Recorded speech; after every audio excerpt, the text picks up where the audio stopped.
Hari ini kelompok kami akan membahas tentang kardiovaskular.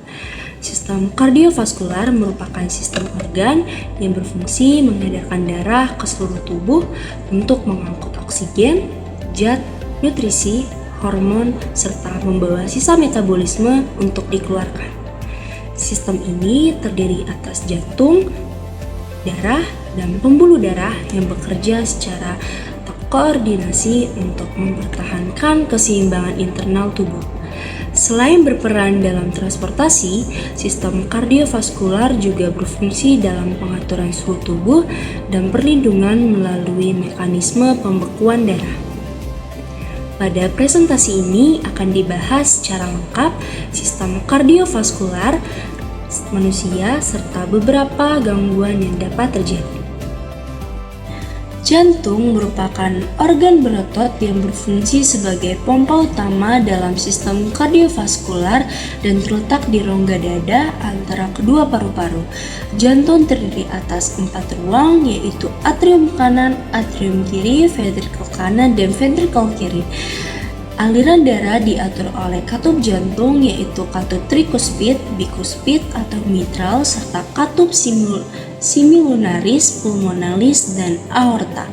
Struktur dinding jantung terdiri atas epikardium, miokardium, dan endokardium yang masing-masing memiliki peran penting dalam kontraksi dan fungsi jantung. Anatomi pembuluh darah dan darah. Pembuluh darah terdiri atas arteri, vena, dan kapiler yang berfungsi sebagai jalur peredaran darah. Arteri membawa darah keluar dari jantung dengan tekanan tinggi, sedangkan vena membawa darah kembali ke jantung dan dilengkapi dengan katup untuk mencegah aliran balik. Kapiler merupakan pembuluh darah yang berukuran sangat kecil yang menjadi tempat pertukaran zat antara darah dan jaringan tubuh. Darah terdiri atas plasma dan elemen seluler, yaitu eritrosit, leukosit, dan trombosit. Masing-masing komponen darah memiliki fungsi penting dalam transportasi, pertahanan, dan pembekuan darah. Fisiologi sistem kardiovaskular melibatkan siklus jantung yang terdiri atas fase sistol dan diastol. Sistol merupakan fase kontraksi jantung yang berfungsi memompa darah keluar dari jantung. Sedangkan diastol adalah fase relaksasi yang memungkinkan jantung terisi darah.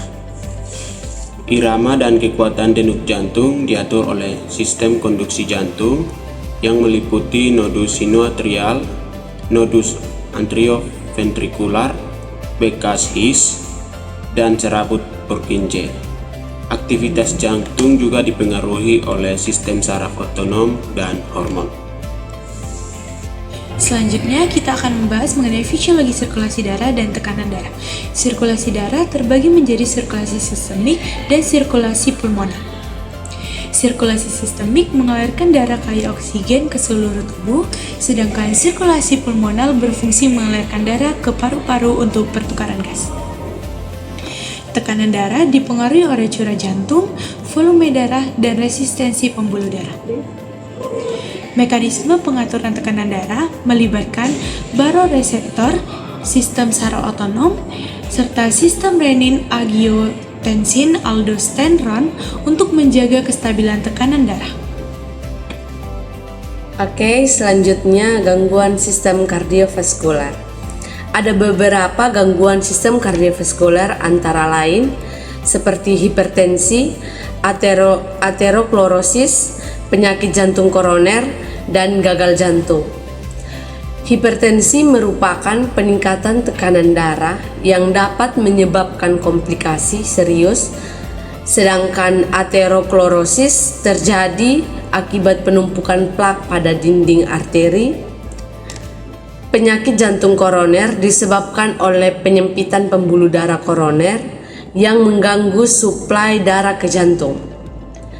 Sebagai kesimpulan, sistem kardiovaskuler memiliki peran vital dalam menjaga kelangsungan hidup manusia. Pemahaman mengenai anatomi dan fisiologi sistem kardiovaskuler sangat penting untuk meningkatkan kesadaran akan pentingnya menjaga kesehatan jantung dan pembuluh darah. Materi ini disusun berdasarkan sumber ilmiah seperti Guiton and Hall serta Tortora and Derrickson. Sekian dan terima kasih.